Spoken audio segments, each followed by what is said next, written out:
talking about? Wait! Okay, now, from the beginning.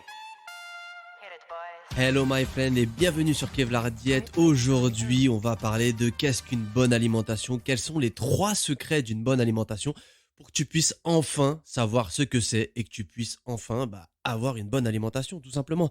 Alors le premier secret, il est extrêmement simple mais c'est vraiment capital, c'est que tu aies une alimentation qui est adaptée à toi. Quand je dis adaptée à toi, c'est adapté à tes besoins et à tes spécificités. Ça veut dire que si tu es un homme ou une femme, c'est pas la même chose. Si tu fais 1m95 ou 1m65 ou moins d'1m65, c'est pas du tout la même chose. Si tu es adulte, si tu es adolescent, si tu es père, si tu es mère, si tu es enceinte, si tu as une pathologie particulière, par exemple si tu as le diabète ou l'hypertriglycéridémie ou autre, c'est pas du tout la même chose. Donc, le premier secret d'une bonne alimentation, c'est une alimentation adaptée à tous tes besoins. Que ce soit des besoins physiques par rapport à ton activité physique, mais que ce soit aussi des besoins physiologiques. Si tu es un homme, une femme, que tu es grand, petit, que tu marches sur les mains, enfin bref, vraiment en fonction de tes capacités, en fonction de tes spécificités physiques, génétiques et mentales. Pourquoi ? Parce qu'il y a un programme qui peut fonctionner sur telle personne, peut ne pas fonctionner sur toi et même te donner complètement l'inverse des effets que toi tu aurais voulu. Par exemple, si je sais pas, je dis des bêtises, si tu suis le programme d'abdos de Cristiano Ronaldo, peut-être que ça fonctionnera pas sur toi parce que tout simplement, t'es pas Cristiano Ronaldo. Si tu suis la diète de, je sais pas, Kylie Jenner, peut-être que ça va pas fonctionner sur toi parce que tu n'es pas Kylie Jenner, tout simplement. Donc, le premier secret de qu'est-ce qu'une bonne alimentation, c'est une alimentation qui est adaptée à tes besoins. Ça, c'est la base. Le deuxième secret de qu'est-ce qu'une bonne alimentation, et ça franchement ça fait toute la différence, c'est consommer davantage de produits bruts, de produits naturels par rapport aux produits industriels. Les produits bruts, ça va être tous les produits type riz, pâtes, pain acheté à la boulangerie, ça va être des pièces du boucher, ça va être des pièces en poissonnerie, ça va être des choses qui sont naturelles, pas transformées, des choses qui sont complètement industrielles. Ça va être au lieu de prendre, je dis des bêtises, du beefsteak ou bien de la viande hachée chez ton boucher directement, tu vas acheter des burgers déjà préparés. Tu vas acheter, au lieu d'acheter du poisson frais, tu vas acheter du poisson pané. Au lieu d'acheter des filets de poulet, tu vas acheter des nuggets. Ça, c'est des produits transformés. Donc, privilégie un maximum les produits bruts au détriment des produits industriels et tu vas voir que ça va changer toute ta vie. En fonction de ta digestion, en fonction de ton poids, en fonction de tes performances, en fonction aussi de ton état de fatigue dans la journée. Pourquoi ? Parce que dans les produits industriels, majoritairement, au lieu qu'il y ait qu'un seul ingrédient, par exemple poisson, tu prends un poisson, l'ingrédient c'est poisson tout simplement.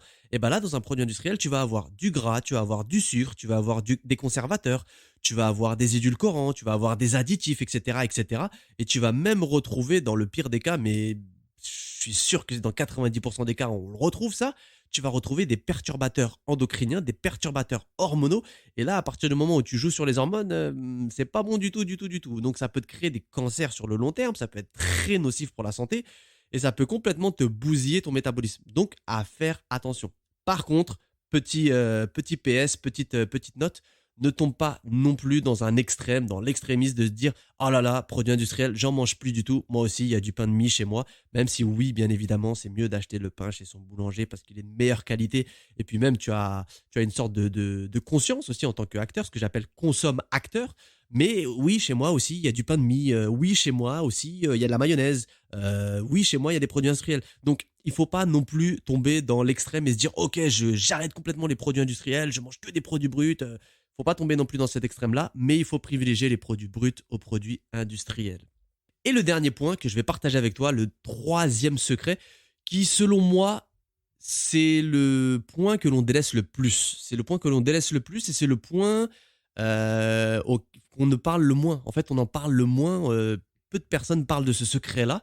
Ce secret-là, tout simplement, et c'est pas un truc complètement holistique, bizarre, babacool, c'est être en phase avec ce que tu fais. Être en phase avec ce que tu fais, ça veut dire que ce que tu entreprends, ce que tu as décidé de faire, les objectifs que tu te fixes, la nouvelle routine que tu t'imposes, la discipline que tu mets dans tout ça, tu sais pourquoi est-ce que tu fais ça et tu aimes faire ça, tu aimes le processus.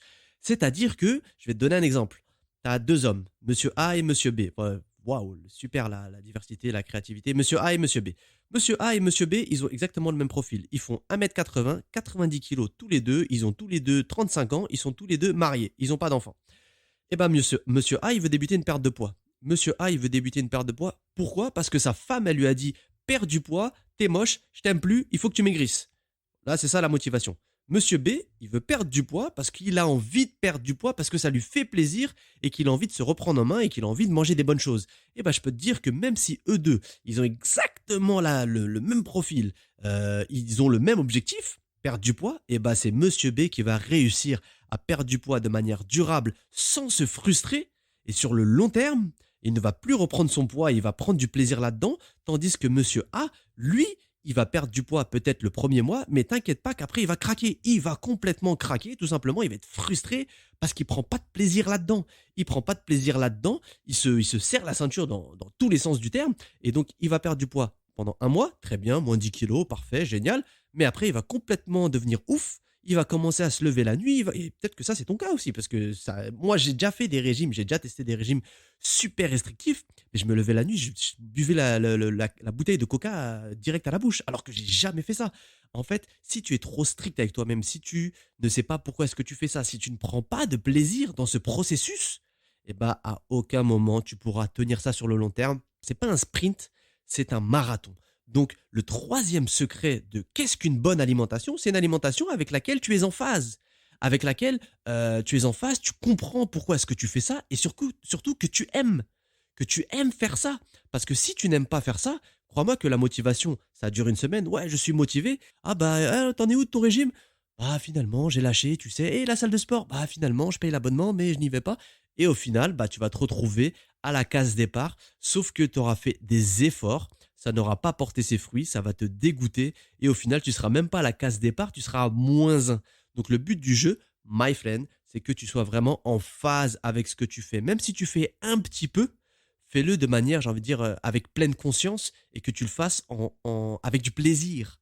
Si tu fais quelque chose à reculons, ça va pas fonctionner. Il faut que tu comprennes pourquoi est-ce que tu le fais, que tu comprennes qu'est-ce que ça va t'apporter, et que vraiment tu aies une vision sur le long terme, une vision durable pour avoir des résultats durables dans le temps, my friend. C'était les 3 secrets de qu'est-ce qu'avoir une bonne alimentation. Donc je te fais un petit topo de ce qu'il fallait retenir de ce podcast. Donc les 3 secrets d'une bonne alimentation, c'est premièrement de manger de manière adaptée à ses besoins. Deuxièmement, c'est de privilégier les produits bruts aux produits industriels. Et troisièmement, c'est être en phase avec ce que tu fais, en phase avec l'alimentation que tu as ou l'activité physique que tu pratiques. Être en phase avec ça, prendre du plaisir, viser sur le long terme et pas sur le court terme parce que c'est un marathon et non un sprint. Voilà, my friend, j'espère que ça t'a plu. On se donne rendez-vous très vite pour un prochain podcast. D'ici là, reste connecté sur les réseaux sociaux, Kevlar Diet. Thank you, thank you, thank you, thank you, thank you.